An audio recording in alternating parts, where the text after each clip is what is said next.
All right, so you've seen it teased on Twitter. No, it is not Nick Sakavich coming back on. It is Jordan Mckenna of the championship Dartmouth Bandits Junior A Lacrosse. Jordan, how's it going tonight, buddy? Oh, not too bad. Just had a full day of work and then hit the course, so no complaints. There you go. And beautiful weather out here right now in Nova Scotia. It's supposed to be a hurricane or whatever you want to call it today, and we actually got a lot of sunshine, so we'll take it. Sounds like Nova Scotia right there. How'd you shoot? I only played the back nine. I tend not to keep score. Golf game's not too pretty, so I can relate to that one. Yeah. So we wanted to have you on. Obviously, we followed along with the Junior Bandits, obviously what they were doing. You guys winning the championship, huge. And then, of course, it comes across the wire from, I don't know who runs the social for the Junior Bandits, but they were telling me that you're going to enter your name into the NLL draft. And, well, we are doing a lot of stuff with the NLL this week. And having you on as a natural progression to that, I got to ask you, what's bigger, declaring for the draft or winning the championship with the Bandits? I think it's always unreal to win the championship, but it's cool personally for me to be entering the draft. But just like for me and all of my buddies growing up, winning that championship in what was probably our last year together ever, it was something special, meant a lot.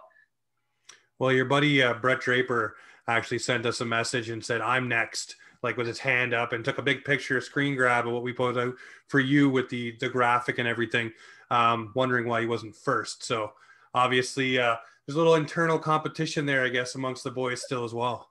Oh yeah, he was actually one of the guys I was out golfing with today. So he was in my ear making sure I gave him a shout out. So I guess there it is. He'll be happy about that one, that he got his name out there.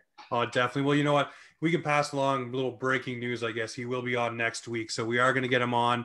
I gave him the Bill Goldberg, "You're next." So he's all pumped about that. He'll be happy about that, yeah.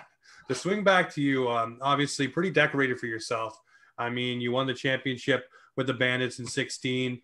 You won it again. Obviously, you were part of the Halifax Mooseheads. For you, for hockey and lacrosse, I mean, is it such a natural progression to be able to do both? We hear a lot of like John Tavares and stuff like that through the NHL did play a lot of lacrosse growing up. For you, is it pretty easy to transition between the two games? Yeah, I'd say like if you're good at one, I feel like you should be good at the other. Like the two skill sets kind of go hand in hand with like the hand-eye and all that, and just like the way you're moving your hands. I think it's pretty natural progression, I'd say. Or it always has been for me and a lot of my buddies that I played hockey with and lacrosse with as well. When you look at the names that go through for not just the NLL, but the PLL, is there someone you model yourself after player-wise? Everybody seems to have a guy they look up to. There's a few guys I've spoken with that really model their game, I guess, defensively after Jake Withers, winning the ball, making sure you get the force drops and things like that. For you, is there someone that you model your style of play after? I wouldn't say like recently. I remember growing up, I was always watching Colin Doyle for the Toronto Rock. So I kind of tried to see the way he saw the game and things like that. And then just like playing in Ontario, I kind of tried to look at what guys were doing there, because obviously growing up in Nova Scotia playing lacrosse, the game's a little bit smaller. You have a bit less of a sample size in terms of seeing guys that can play the game really well. So when I went to Ontario, I really tried to like look at guys on my team who were top end and kind of model my game after them, see what they were doing right. Definitely. Well, Josh, I'm stealing all the questions here, buddy. Go ahead and fire off. I'm just listening right now, buddy. Keep going. So we'll bring it to the NLL draft right now. What made you want to declare for that? And obviously, what steps have you taken to get yourself ready and maybe get yourself noticed? I know there's a lot of guys right now with hype videos out. I forget his name. It doesn't come right to the mind. I'll look it up here as we go. But he's got a big hype video going on, draft me. A couple other guys have reached out and said, what was that? Owen Russell made the top 50 for the lacrosse list. For you, what have you done to get yourself prepared and get teams to kind of notice you on the NLL stage with the draft this weekend? Well, in terms of preparation, just like going out to Ontario for a couple of years, right, and getting out and getting your name out there with so like two of our coaches, or one's coach with the Toronto Rock, Bruce Codd, and then one's a coach with Buffalo Bandits, Rusty Kruger. So like getting out there and getting my name in there. In terms of this year, it's a little bit tough. Where we're playing in Nova Scotia, you know, they had the big OJLL tournament with all the scouts there. So you're not getting noticed there. But I think just from what they've seen, hopefully that was enough to get it out there. No, definitely. Well, when you look at the NLL draft and how it's going to shake out virtually, I mean, the big experience for a lot of guys getting drafted, whether it's the the NLL, the NHL, the PLL, whatever draft it is, you know, you want to be there and present. When the announcement came down for you, when you read it, that they were going to do it virtually again, was that something that affected you or, you know, made you think twice or anything like that about declaring for this draft? Or, you know, it's basically, hey, I want to get in there and I want to get trying to play right away? Yeah, no, I just wanted to get drafted in general. I don't think, even if the draft was in person, I'd probably just still be doing the same thing, sitting at home watching on TV. So it doesn't change much for me. I'm hoping to get that name called and then be able to get my foot in the door and hopefully make a good impression in that first training camp that comes up. Now, is there a team you got your eyes on? Obviously, Halifax will probably come to mind right away. You know, the hype around here when the Thunderbirds showed up in town was absolutely huge. You know, the place blew the roof off. But is there somewhere you'd like to play? You talked about the Toronto Rock, you know, watching, you know, some of them play as you were growing up. They were the most visible team. I'll even say it when I was younger, watching them, you know, they're the most accessible team for everyone to watch. But is there a team that really catches your mind, or are you going to be political on this one and say, you know, getting drafted by any team is going to be great? Yeah, no, obviously just try and get your foot in that door, getting drafted. That's really the big thing. Obviously it's cool with the Thunderbirds being here. Like all my buddies still live around here.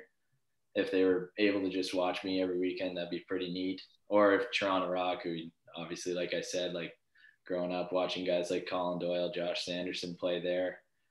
I mean, really just anything though. Just getting in the door. I'm still waiting for a guy to just be like, no, I don't want this team to draft me. I just don't want to go there. That'd be fantastic. Yeah. Sports needs more of that. Yeah. I feel like you get that a little bit more in like NBA and NFL a little bit, but sports like hockey and lacrosse, I think like guys have that humble personality where it's like, I just want to get there and I want to play. Doesn't matter where I'm playing. I think the closest we've come recently was Owen Powers just being like, no, I'm actually just going to stay in Michigan this year, guys. I just got a question about the draft process, because obviously you were drafted to the Q, and then and the draft coming up here for the NLL. What's kind of the difference in prep for you between the two drafts and the two sports? Do you feel a difference in there, or is it kind of similar? I think like for the Q, I feel like there's a lot more scouting that goes on, and like you kind of know what's going on in terms of like you'd be getting called from all 15 teams, like then they kind of give you an idea of where you stand and like how interested they are in you and whatnot. Where the NLL, it's kind of like I feel like you don't really know until you really know, sort of thing. Right. That makes sense. And how old were you when you were drafted into the Q? I would have been 15, so going into 15. My 16th year. So how was that being drafted that young? I guess it was kind of a shock to the system, right? Yeah, it's kind of crazy. For that one, I went up to the draft. It was in Charlottetown there. So just sitting there waiting on your name being called, it's quite the experience. Yeah. And 5th round, right? Yeah, 5th round. That's awesome. Yeah, I was sitting with Tyler Heinem actually at the draft, and he got called, I think, either 73 or 74. And so I was kind of like, oh man, now I got to sit here and wait by myself. And then 1 or 2 picks later, I got called down. So there you go. That's awesome. Love to hear it. Were you sweating it a little bit, waiting for your name to be called? Not a ton, really. Like, cause where there's like 13 or 14 rounds, whatnot in that draft, you know you're going to go at some point, but earlier was definitely better. I wouldn't want to be sitting there waiting around for the 13th, 14th round, biting my nails. So we were talking about prep for this, obviously. So just per se, and I really do hope you get called, because obviously we want to see you there, have you back on with your new team. You know, the PLL is an option as well. Is that something you've looked at and looked, you know, obviously both leagues, we talked to Nick Sakavich, you know, talking about how both leagues play into each other really well. And would that be something you would be interested in, you know, I guess picking up going down the line? Well, I was supposed to play college lacrosse originally at Bryant University, and then that kind of fell through. And when that happened, and then I got picked up by the Moose, I was like, all right, I think field lacrosse is done for me. I enjoy box lacrosse a whole lot more. So I wouldn't say PLL is really in the play, but you never know, right? What draws you more to box lacrosse, I guess? I think it's just like the resemblance to hockey, where it's just fast paced, back and forth. And field lacrosse, which they're doing a good job in changing the game for the better, like making it a little bit more fast paced. But I think box is just more physical, fast paced, and just more like hockey. That's fair enough. Fair enough. So this weekend here, we're going to watch a lot of names go off the board. Is there anybody you've been talking to so far through the NLLs? Anybody reached out? We talked about the Moose and talked about the Q and how some teams have felt you out. And you said the NLL is a little bit different where you haven't had that. Is there anybody that's reached out so far, or have you been on talking with any team so far? I know you talked about, I think it was the Buffalo coach there. Is there anybody that's been kind of saying, hey, we got tabs on you? Well, I talked to my coach, Bruce Codd, so hopefully he's going to be putting in a good word. And then I just know a couple guys through the Thunderbirds, so hoping that works out with the teams. No, definitely. So for you, we talked about modeling your game. We talked about, players you looked up to. Now going through the season with the Bandits, obviously with COVID and everything like that, how was preparation different? And, there's a lot of start and stops with certain leagues and things that have been going on lately, especially here in Nova Scotia. For you guys, how did you keep everything so fluid? How did you keep everybody so ready? And especially in a championship season where you guys win, obviously everything has to come together. And we all know the mental struggles that have gone on with COVID, with people not being able to get together, not being able to have fans, not being able to do different things. And then the flip side of that, things opening up and you're allowed to have those things, which some things could become distractions where you haven't had them. How did you guys balance that all season long? Yeah, well, it was a little bit weird. It's like starting out this year, we were only allowed something like 14 or 15 runners as opposed to 18. So obviously conditioning's got to be a big factor. And then like with that as well, I feel like early on in the season, a lot of guys were just dragging out their shifts kind of thing because we only had limited bodies. And so we had a stint through the season where we had 3, 4, 5 guys injured at a time, which was tough on us. But in the end, it kind of helped build character, help those bottom end guys get a little bit of experience and help us out and win that championship. Definitely. Well, Josh, you got any more for Jordan here?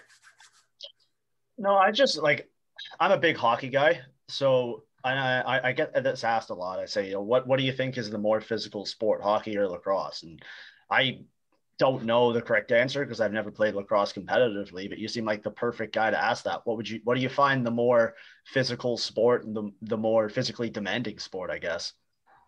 I would say in terms of like taking big hits and stuff, it's like hockey, like just getting crunched against the boards. But in terms of just constant nonstop whacks, like pretty much after every lacrosse game, your arms are battered and bruised all over the place. Like after a hockey game, I'll be able to go into the gym the next day, be able to squeeze in a workout, like almost no problem. But after a lacrosse game, I'll go to do like an upper body workout and I'm just like, okay, guess we're not doing this today. Can't get the bar off. Yeah, that's I can see that. That's crazy. Did you fight in the queue or no? No, didn't have any scraps, unfortunately. Then. All right, never mind then. I was gonna say what's the tougher fight, but all right, fair enough. But so no, that's all from me. So this weekend here, we're hoping you get drafted by the NLL, and we hope to see you. I hope to see you with the Halifax Thunderbirds personally, but obviously whatever team you get to go to will be great. Jordan, I want to thank you for stopping by. Quick, simple, and easy with you tonight. Just getting a little feel for who you are and where you're going to be going. Look forward to hearing your name called this weekend, and if it is, we'll make sure to shout you out and have you up on the big offside banner there. Yeah, hoping for the best. Thanks, guys. Thanks for having me on. Yeah, thanks, Jordan. Appreciate it, buddy. Good luck. Thank you.